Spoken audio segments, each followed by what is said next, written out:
Azərbaycan Dəmir Yolları Qapalı Səhmdar Cəmiyyəti Hövsan marşrutu üzrə layihələndirmə işlərinə başlayıb. Bunu Azərbaycan Dəmir Yollarının Sərnişindaşımaları Departamentinin rəisi Azər Fərəcov bildirib. Onun sözlərinə görə Bakı Hövsan marşrutu üzrə həm qatarların alışı, həm də mövcud stansiyaların bərpası, dəmir yolunun təmiri nəzərdə tutulub.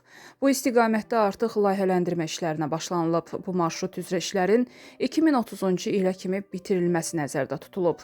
Belə ki, biz işlərin 2027-2028-ci illərdə başa çatacağını gözləyirik.